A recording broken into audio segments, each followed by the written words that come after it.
You're listening to the We Are Libertarians podcast network. Find all of our shows at wearelibertarians.com. Episode 133, The Paradox.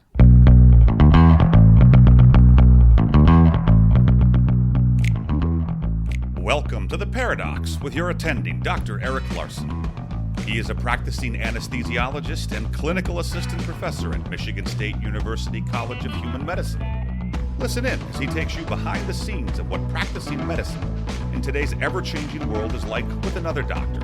The Paradox is a fun and accidentally informative show for physicians, patients, or anyone who has ever found themselves in a waiting room.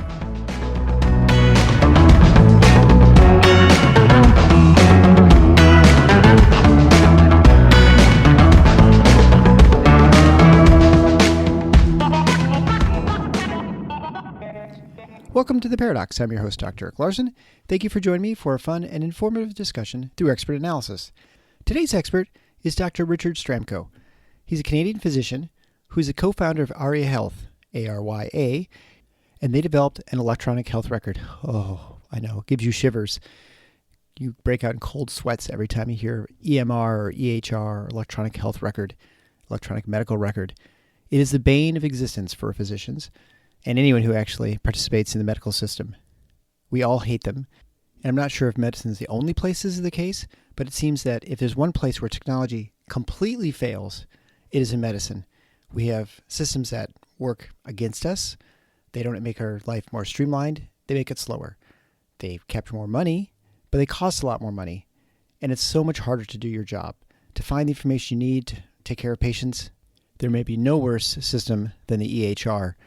Remember when we had paper charts and we would always get upset because the chart would be gone. It'd be off the floor or it'd be in deep storage and it'd take forever to get the information. And you think, boy, if only we had something electronic, something that we could instantaneously tap into what's going on with the patient. And now we have it.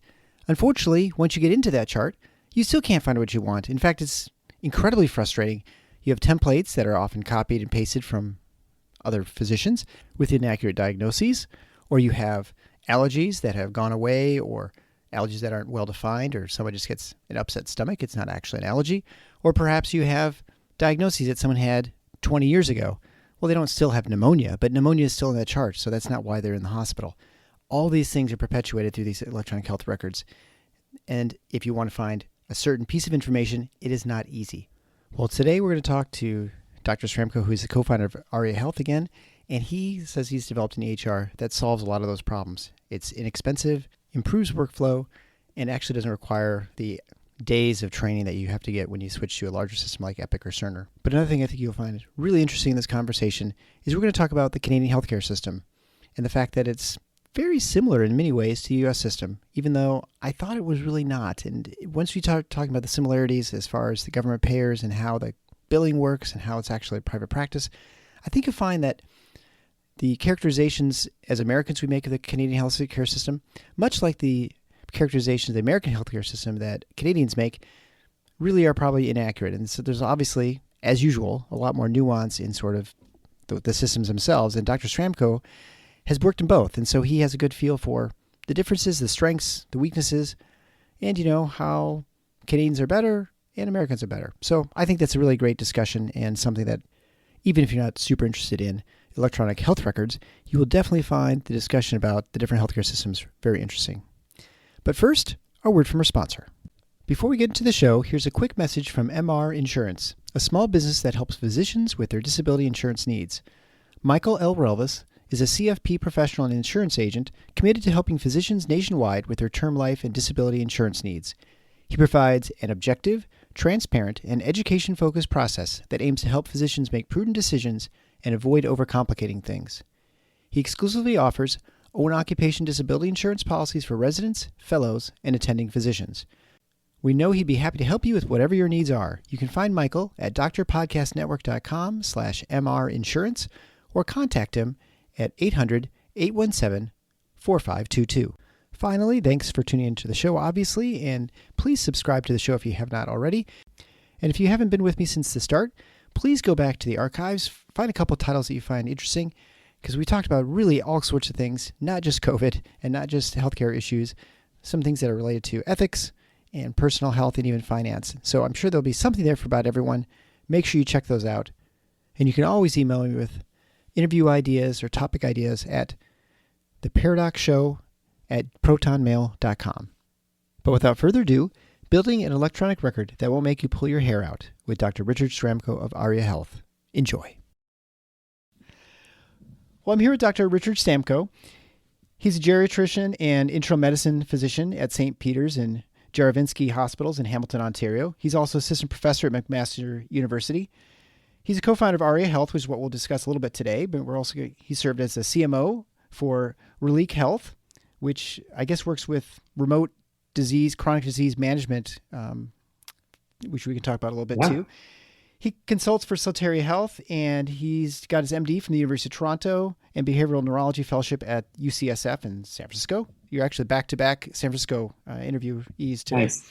And co-founded an online education tool for helping caregivers with people taking care of people with dementia, which can be found at iGeriCare, I guess would be the way to say it, but it's www.igericare.ca. And that's used through a lot of California. But Dr. Sztramko, thanks so much for being on the show. Thanks so much. It's a pleasure being here, for sure. Well, it's always great having people who are from, foreigners. You're just right across the border. But now I feel like Canada's a long ways away because they've closed the border with this silly COVID. Yeah, totally. Honestly, I've spent a lot of time in the US, so I feel like an honorary American. And I think in a lot of ways, I think more like an American than I do a Canadian. I'm like, let's just go and get stuff done. It's funny you say that, because actually that was the first thing I thought of when we were setting this up. I thought, this is the I guess the unfair sort of characterization of Canada from an American, right? Yeah. Like, especially when you look at the healthcare systems, we see the healthcare system as some monolithic national system, which is very different than ours, which is, it's not a free market system, as you've practiced or at least worked in it, but it sort of is, right? And the Canadian system we see as someone that's totally nationalized system. Can you describe sort of from your perspective how they are similar and different, I guess, for our American audience? Yeah, and I think this is the big thing. I mean, it's not nationalized. So a nationalized healthcare system is the NHS, right? So we have provincial healthcare systems. All of the hospitals, for instance, are not-for-profit private institutions. Basically, like all of the nurses practicing aren't, they're not paid directly by the government or employed by the government. They're employed by hospitals. All of the physicians are private contractors, or the large majority of them, that are just paid by the government. So basically, it's a system that's provincially administered through a whole bunch of private not-for-profit institutions and private contractors, but paid generally by the federal government and provincial government. Kind of they share the responsibilities for paying. And obviously there's a lot of oversight in terms of governance and stuff like that, but it's not exactly how it's kind of pointed out to be, like the NHS, where if you're a doctor, you're an employee of the actual state, right? So it's quite right. And when you say NHS, you're talking about the British system. For people who might National Health Service in the UK. Yeah. Yeah. So I guess, when you look at the United States, if you're getting government assistance for your healthcare, we'd say, Medicaid, if you're not elderly. And that's a state administered program that is paid for by the federal government. And I think the states kick in some money as well. That's kind of a sort of comparable, I guess. Your provinces are far larger than our states, but not as populous, I guess. No, I think, and I mean, like the last time I checked, and I mean, it's like 140 or 150 million Americans are either covered by Medicare or Medicaid, right? So it's like a large swath of the population. And there's trade-offs either way. I have to say this too. Canadians are like, yeah, great, socialized medicine, it's awesome. I'm like, well, where do we get our drugs from? And where do we get our medical devices from, right? And like, where do we get our EMRs from? Like all of this progress that takes place you get from the US. However, it's like we don't have that problem in the middle segment of the population where people are going bankrupt or not being able to pay for their bills if they get a cancer diagnosis or unpredictable, event that takes place. We are not covered by Medicaid and you're not covered by Medicare, right? So it's like, it's trade-offs. And I think that's what people don't get. It's like all good or all bad. It's like, no, it's not the case. Sometimes it's good and sometimes it's better and sometimes it's a lot worse. I think the thing that frustrates me about Canadians is they get a little bit smug and arrogant about the system when it does function quite poorly sometimes, not in all cases, and they don't recognize where all the technologies are coming from that drive progress and care within their system, right? It's like they're all reading the New England Journal or JAMA, right? They're not getting the latest RCT from Canadian Medical Association journal. So it's a smugglers that bothers me. And the progress that I love and the go-get and attitude that you find a lot more prevalent in the US is what I like. But the compassion and empathy for every member of your society is what I tend to like in Canadian healthcare, Yeah. Oh, sure. Totally. And I think that's something we don't really recognize the nuance. Whenever you look at things in the media, there's always this sort of black and white, and maybe they recognize there's a gray somewhere, but it's hard for people to, I think, get a feel for sort of how the things are similar and different. And I think this is a good example that not everything's rosy over here, because if it was, then we wouldn't have all this, rancor for, what we do with the healthcare system. I'm sure it's not a lot different in Canada. Maybe the solutions you seek are different, but essentially you have people who have, not enough care, or the care they want they're not able to get, or, the pay's too expensive, or the waits are too long. Well, we have a lot of those same discussions in the United States, right? I mean, different scales and maybe different types of problems, but essentially we kind of have healthcare systems that sort of don't work. It's oftentimes. And some of it too is like what I was blown away by, actually, coming from my Canadian background. It's like, oh, we take care of the less fortunate so much better. When I started, doing more consulting and being the chief medical officer of like our entire market was the US. And so, and now getting back into that space again, and starting to recognize, once you started digging deep, there's like, the Medicaid paid processes, but then all of the parallel programs that existed. I would, like, let's say in Texas, for instance, you'd find somebody that was a little bit less fortunate and, maybe first generation immigrant, and there would be like 3 programs set up for them and their kids, and I was like, what? There's that? And there's that, but you never hear about all of this stuff. So I was like, it was quite compassionate. It is set up for the less fortunate, but it's not remote. I mean, it's not uniform throughout every state like that. You kind of go from a state by state kind of basis, right? Yeah, well, and I think it's probably more and localities, right? Yeah. So you'll have the rural healthcare might be very different from what you have in the urban areas. And, if you just even read Alexis de Tocqueville, he talks about the organizations and sort of that's how people took care of each other rather than using a centralized or sort of government arm. Now we're sort of a little bit more if the government does more, but it's kind of that same system. So you may look like things aren't taken care of, but in fact there are backstops or, churches or things that are taking care of these things. And there are holes, and there are people who've slipped through, and that's the problems. Those are things we're always trying to work out. And then there are also people that can't receive help, right? And I think that's the other thing is like there's compassion, and then there's blind compassion, where it's like you're going to spend billions of dollars on people that can't be saved, and no matter how much programming you put in place or how many dollars you put in place, like you're not going to alter the trajectory of their life when they're 45 and they experienced all the trauma that they ever needed to when they were 5 to 12. And you know what I mean? And so it's like, that's the hard part too. It's like, well, look, there's, poor people, or there's drug addicts that we just, if we just spent enough money, it would go away. And it's like some elements of the universe are not alterable. Yes. We should try. Absolutely. Well, right. We should try. I mean, if you're in medicine, you absolutely recognize there are things that you can fix. You can't make someone stop smoking. You can't make someone stop drinking. You can't alter lots of behaviors and make people do the right thing. And heck, you can't do it yourself most of the time, right? Like, I don't exercise enough or whatever. And so the failures as human beings, that's sort of part of being a human being, and recognize what you can change and what you can't, especially like 20-minute visit. Let's talk briefly about what it means to be an internal medicine physician in Canada. Yeah. So you're a geriatrician, internal medicine. I don't know if you work in a hospital, but explain what it's like to be, do you have a private practice where you just like have a building and you have a couple of partners, or are you in larger groups? How does it usually work in Canada? Yeah. Or is that, maybe it's not a fair question? No. I mean, generally it's like, there's 2 kind of groups. There's like academic practice. So I work in a hospital. And so I have space provided to me by the hospital and an administrative assistant by the hospital. I spend time in the hospital doing inpatient consultation and some general internal medicine. And then I spend a good amount of time in the outpatient sphere. And then a little bit of time on a rehabilitation ward also. And then that's in contrast to like our partners in the community who set up a private practice. So they rent their own office space, they hire their own medical office assistants, and they form a partnership. So It's a little bit different. So geriatrics is a 2-year specialty in Canada, and internal medicine is 4 years. So we don't do any primary care in Canada in terms of the internal medicine. I remember studying the internal medicine examination material for the US, and I was like, what?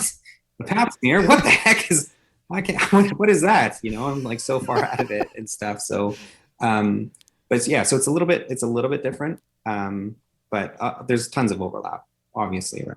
Yeah. And so I spent a lot of times in the geriatric practice. I did the behavioral neurology fellowship. So sometimes I'll see more complicated cases like rapidly progressive dementias and, you know, interesting movement disorders and stuff on top of like basic geriatric care in terms of frailty and falls and delirium and polypharmacy and stuff like that. And that obviously led to your development of or at least I'm not sure exactly what your role was in the development of I don't know how to describe it. I guess the website that helps people take care of people with dementia. I guess briefly explain that, because that's something that, I mean, you don't have to be a Canadian to use this. With the internet, anyone can go there and access it. Well, I mean, I think you know it, right? It's like you've got like a spiel where it's like you educate people on all the various aspects of what you do. Challenge is when I'm seeing somebody that has dementia and they're caregivers, I see them for like an hour and 15 minutes and they're exhausted at the end. And then I give them a diagnosis of Alzheimer's and their world is completely, you know, collapsing around them. And then I try and educate them on that. You know what I mean? It's like the worst possible time you could ever think of. Or then it's like an OT or a social worker who you pay whatever, you know, 30, 40 bucks an hour to educate people on highly repetitive material. So the idea behind that was putting high quality, evidence informed instructional design, e-learning resources together. So people will, you know, the content will get transferred. They will retain this information because it's high quality, but they can access it from the comfort of their own homes. And also it's catered to what stage or what type of dementia you have, or if you're starting a specific treatment, or if you have, you know, behavioral and psychological symptoms. It's not, here's a website with everything you need to know about dementia. It's like, I have a prescription pad for this app where it's like, okay, well, you just have mild cognitive impairment and you need to know about brain health. I'll just tick off 2 lessons. I'll give them a learning prescription and away they go. If they've been diagnosed with dementia, then I'll say the different types of dementia and how dementia is treated. I'm starting a cholinesterase inhibitor. Look out for these side effects. And if they're advanced, then it's like, you know, psychological symptoms of dementia and how to be safe with somebody at home. So it's just more customized and a nuanced prescription to learning for caregivers and people that are diagnosed. Yeah. Yeah. Well, and I imagine much like if saying the word cancer, as soon as you say the word Alzheimer's, no one remembers anything, right? Like you almost have to have another visit to talk about sort of how to manage things like that. Yeah. Yeah. So let's go.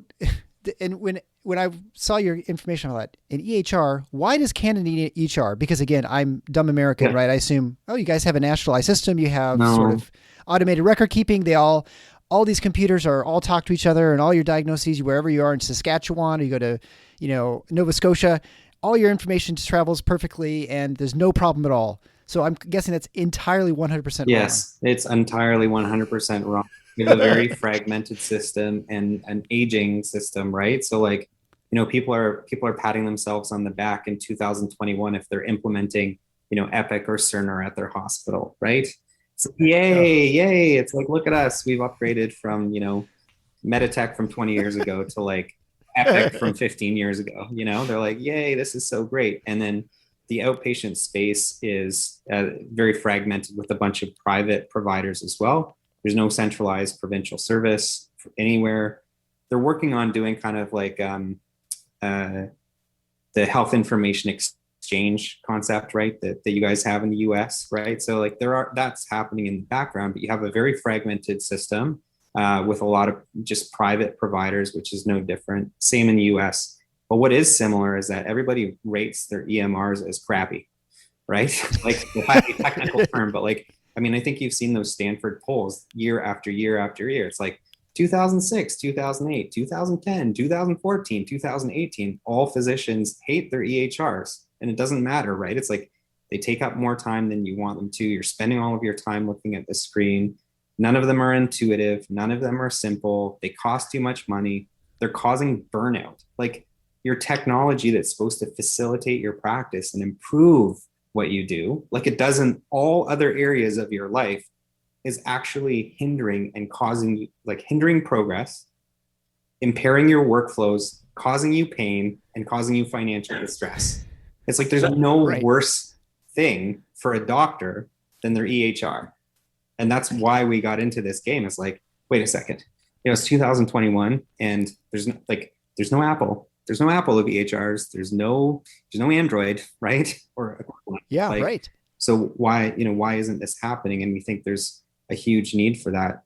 And even stuff like too, like I know, let's say Dr. Chrono, right, has made a lot of progress in the US over recent years. And before we started out kind of moving down this pathway, I was like, let's get a demo set up and see what that looks like. It's got to be great. We're related to the people from Google or something like that, right? I log in and I was like, oh, God, it's exactly the same as everything else, Well, and one of the arguments made by people who don't like the EHR here in the United States, they say, well, the problem with the United States EHR is that it is essentially designed to maximize revenue capture. So you have a system that's in place to smooth through the billing system to make sure you can code your diagnoses quickly and your visits, and so because the system can kind of do one of two things. You can either store the information well for your patient and their allergies and surgery, all the sort of stuff that you need to know about your patient, or you can make sure that the billing goes really well. And when it comes down to any sort of office or hospital, they're going to say, well, we can have all the greatest, most streamlined sort of capture of information, or we can make sure we get paid for what we're doing. And so they always choose the payment thing. Is that accurate, or is that too simplified? I think it's a convenient excuse to deal with the status quo, right? And so like part of what we've done, right, is like sometimes you need to structure data and sometimes you don't need to structure data, and providing people with the option to do that makes sense. So let's say, for instance, on our past medical history, you can type in and SNOMED CT codes will come up and you can favorite them, and you can just press buttons instead of having to type out and search everything. It's like you've got your 15 favorite diagnoses. You can just click them really quickly. You could also tag ICD-9 or ICD-10 codes, or you could not. Like if you don't want to, there's a lot of physicians that don't want to do that. But and then in our medication platform, for instance, like you can add medications, structured tag from a database, medications with doses and routes and all of those things. But, you have your 15 favorite that are really easily accessible. So when we were using, Epic in certain institutions that I've worked in, people wouldn't update the issue and plan list because it was too challenging to keep it up to date, because it would take 6 clicks for every issue. If you remove those clicks and make it intuitive and you're not looking around or searching for stuff all the time, then people are more likely to keep that information up to date. And if you can keep all of that information up to date that's relevant to the patient, why wouldn't you capture more billing data that's relevant to the hospital?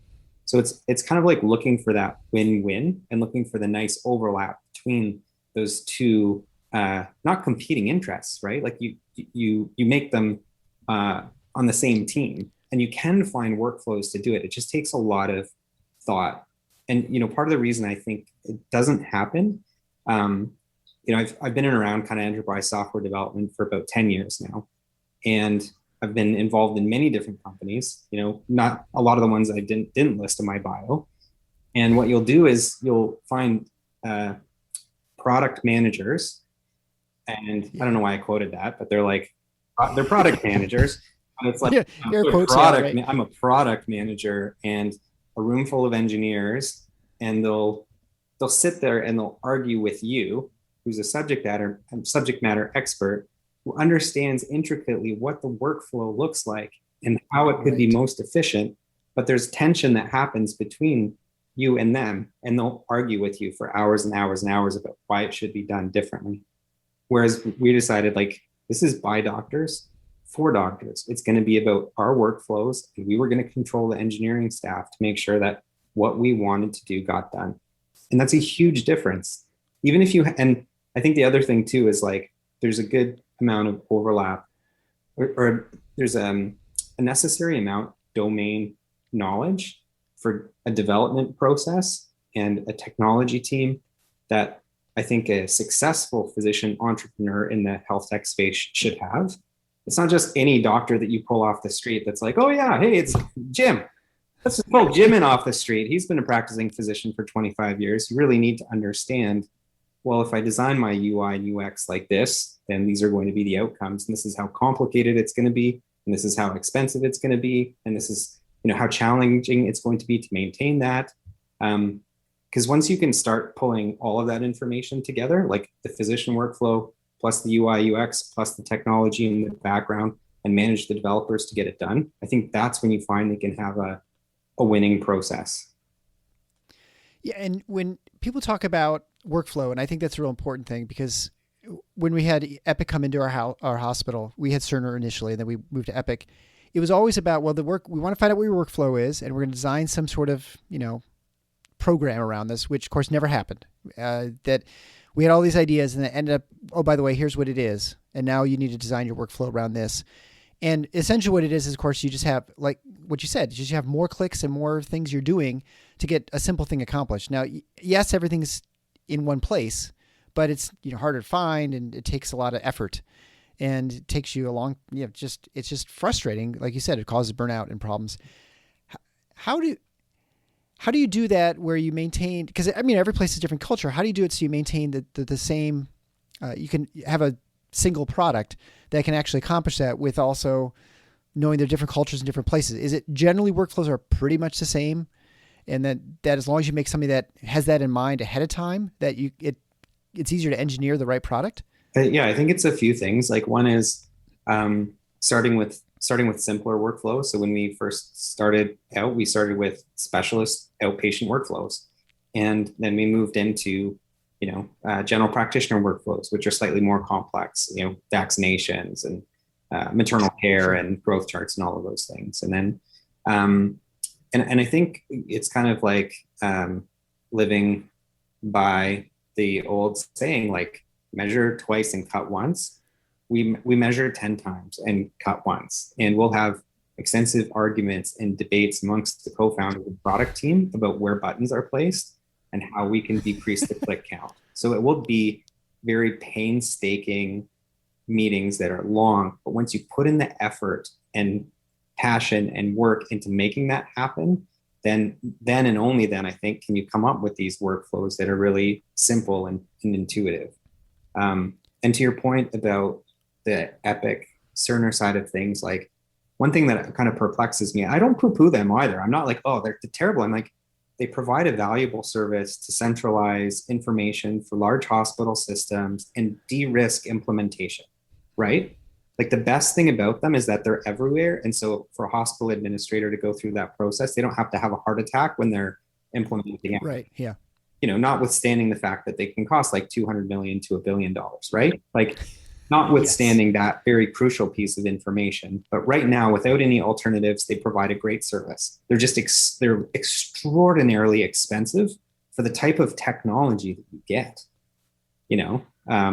it's mind boggling. And the other thing that I find problematic with them is that the consultancy fees and implementation fees, like I get it, they're a business and they're just maximizing profits. But from our end, I remember sitting in a Cerner implementation and arguing with 10 other physicians, all of whom are getting paid like $200 an hour. Like, well, are we going to repeat our Ventolin nebs like Q4H or Q6H?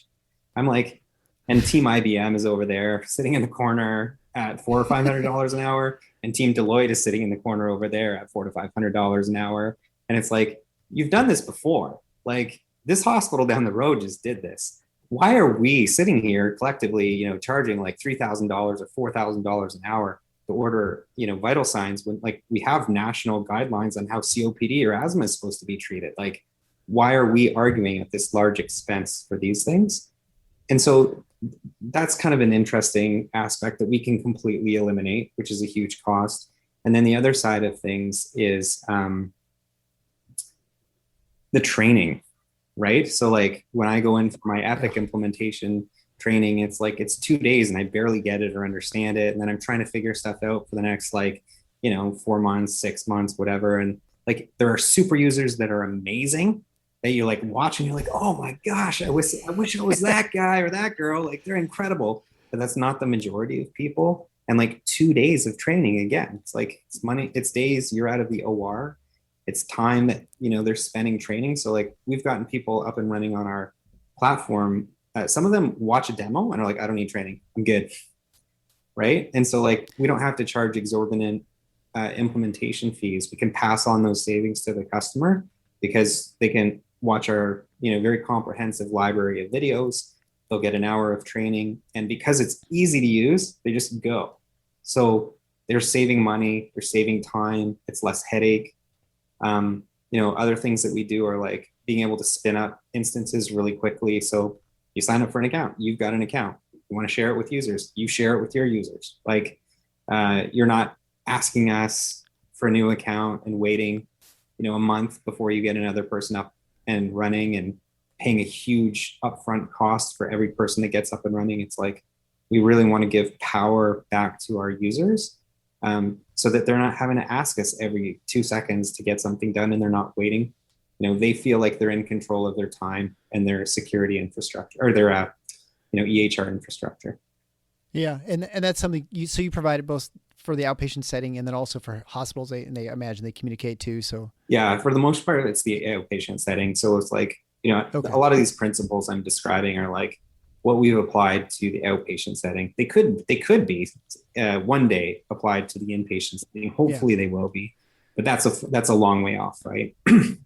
Sure. When my wife's office got an EHR, the big question was, well, it wasn't a question, I guess it was a statement from the company that said, you're going to be so much more efficient because everything's going to be, you're going to template it and all this stuff, right? And you're going to be your throughput's going to be much better. You're going to spend less time managing sort of the charting and all that stuff. And of course, none of that ended up being true, right? It ended up taking longer and you could do less appointments. Now, the revenue capture was, much better from the coding standpoint. But when it came to like throughput and actual work, the actual work on the computer was actually, I don't want to say onerous, but it was more than sort of what was advertised. So when you say, oh, our process is a lot easier, I mean, how do you measure it? Do you say, okay, we know to accomplish 10 tasks, it takes this many clicks or this much time in this system versus our system? Is that how people in the industry measure this sort of thing? Or is that even something they don't measure? Yeah. And there's the academic side of it, right? Where you can do very detailed click counts and how long it takes you from start to end.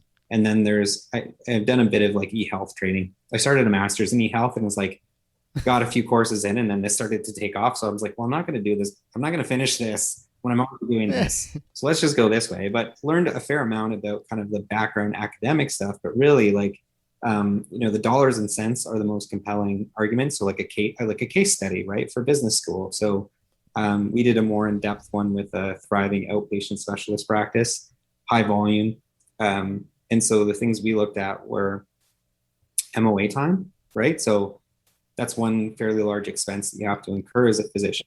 What is that? I don't even know what that acronym secretary, is. Medical office assistant. Okay? Gotcha. Okay. So like if you can decrease their time, then you have to have less MOAs or maybe perhaps a 0.5 MOA. So he was able to go from like a full-time MOA down to a half-time MOA to accomplish all of the same tasks that were required. He was able to increase the number of consults he saw, like new consults he saw, by 50% in the day. And then so that's it. And then he saved money. So like compared to like a previous EMR where he was paying like $500 a month, he was paying $300 a month for ours for our basic setup. So like by the time all of the costs and things factored in, he was between $90,000 and $96,000 per year in the positive, both with the savings and increased revenue. So like that's a fairly compelling argument where it's like, okay, well, you're everything all around. Like you're definitely seeing more patients because your revenue went up by a huge amount, and on top of that, you feel better. The colors look good. The interface doesn't make you want to scream or doesn't make you want to have a seizure because of the fluorescent greens and pinks and yellows and stuff. It's just a very beautiful, clean interface, smooth workflows. So yeah, so it's working out that way. And so in Canada, you're gonna have the private, like you said, private practice. So they have the option of whatever EMR they want to use. And I imagine they have to probably have some sort of electronic record. I mean, that's almost the way it is in the States now too. And they just buy it themselves and they just whatever product they want. And that's sort of how, and they get paid based on how do they get paid in Canada? Because in the United States, obviously, it depends on what level visit you have. Is it similar to that in Canada? So you have to have some sort of billing aspect to, someone comes into ear check versus someone who comes in with abdominal pain. You have to work them up. Yeah, no, absolutely. It's similar. Like we have different levels of consults generally depending on the complexity and the time that it takes to see them, right? So like, a basic consult may take 30 or 45 minutes, and then an hour and 15, hour and 30. And also there are modifiers depending on how many chronic diseases and stuff like that they have. So it's very similar in that sense. You have to capture obviously all of the ICD, 10 or 9 codes depending on the province that you're billing in. So yeah, it's fairly okay. And as you said, people can choose what vendor they use. There's a little bit of kind of nepotism that happens, right? Once you get these monopolies in place, like that have the government connection. So in certain provinces, right, it's like, oh yeah, you only have these 3 options. Or anybody can play, but we're going to pay you extra money if you use these 3 options, kind of thing, where you're like, yeah, come on, anti-competition bureau, like, where are you guys? We need you. We need you. Now when they're running the show, that's not the way it ever works. So I went through only about a quarter of your bio and all the different entrepreneurial activities you've been in. I think the most I've done today, I made an egg sandwich, and I feel like I've done nothing compared to what you've been accomplished so far. You've obviously had that entrepreneurial, and that's why you said you kind of like the U.S. I can go get them sort of more willing to kind of fall down and get up and take off and do stuff, right? I mean, which is maybe not as much of a Canadian trait. Is that sort of what you're saying in general? It's a little bit just different sort of cultural attitude towards enterprise? Yeah, I think so. And it's the trade-off with slightly more kind of collectives. But I think it's changing in Canada quite quickly. There are a lot of people that are putting themselves out there. Lots of great companies that are doing amazing stuff in robotic space, AI space, fintech. It is really growing and changing quite rapidly. And there's some amazing, Toronto's a huge tech hub right now. It's poised in the next few years to outpace funding in Silicon Valley, right? And I was reading these things the other day. So I don't have the most in-depth statistics, but it was a mind-boggling trait. You'd be like, what?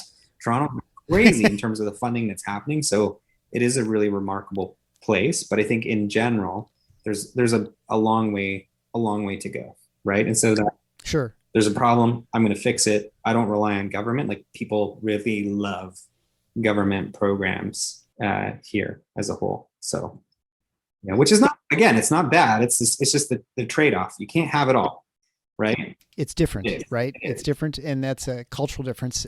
And I guess that we'll just leave that cultural because that's probably the best way I can describe it. All right, so you've had lots of entrepreneurial enterprises.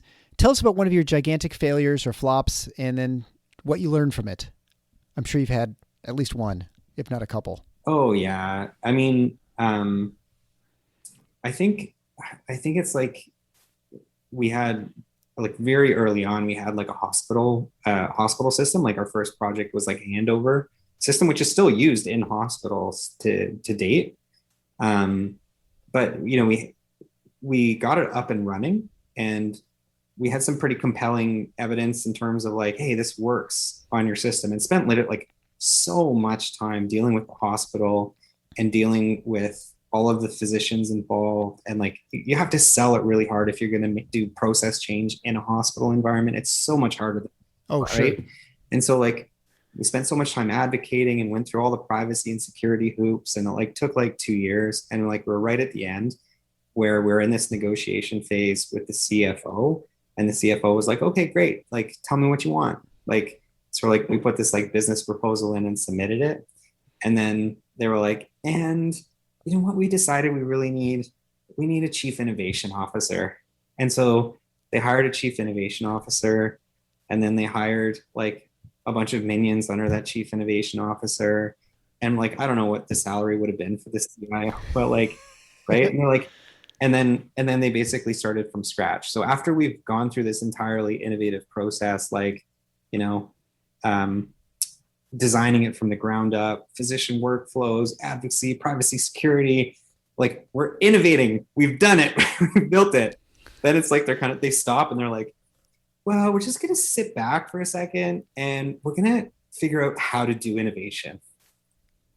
And so it just like the project just fell by the wayside, and it was soul crushing after spending that much time and energy and effort on something, only to have it kind of just fizzle out. But just to see it fizzle out. And honestly, like it was a very challenging time. And like I spent hundreds of hours, thousands of hours, maybe, I don't know, and only to kind of be bumped out at the end by somebody who like thought they knew better than me. Again, it's like a non-physician trying to figure out how to do innovation. We're like, oh, sure, we just did it. Like, can't you see what all of this is? But a very valuable learning point, because then we decided like we need to pivot away from these toxic cultures where they actually don't have any interest in doing innovation. They set up a parallel universe and pay like millions of dollars to like try and figure stuff out when they don't have the domain expertise necessary in most cases to figure it out. So that was a very important learning experience, being like, these are not our people. Like, this is not what we need to be doing. We're going to spend our entire lives being frustrated and not being able to build the product we want or move fast enough.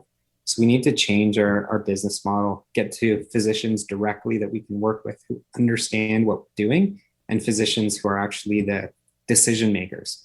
So they can pull the trigger. I got this. You like it? You want to pay for it? Great. We're done. Okay, awesome. That's how most business transactions should be. I mean, I would think like, there are people you advertise, but there's not a lot of the software change. You're not going and selling it every single time. I would think that's probably not usually the case with lots of products, right? I mean, do you like Adobe Acrobat? Here's what it is. I mean, I know these are more complicated products, but in some ways, it's you word of mouth and it's like, hey, this is what we've got. It's good. So buy it. Totally. Well, Dr. Richard Sztramko, from co-founder of Arya Health, thanks so much for being on The Paradox. I really appreciate it. It was my pleasure. Thank you so much for having me. Thanks again to Dr. Sztramko. And before we end, don't forget to reach out to MR Insurance Consultants, where their goal is to assist physicians in obtaining the most comprehensive coverage available to fit their unique situation. Reach out for both excellent and quality service at drpodcastnetwork.com/MR Thanks for listening to The Paradox. If you like what the doc is doing, please subscribe and leave a review on iTunes or Stitcher. And share the show with your friends. Become a supporting listener to get access to special bonuses at patreon.com/theparadox. Show notes can be found at theparadox.com.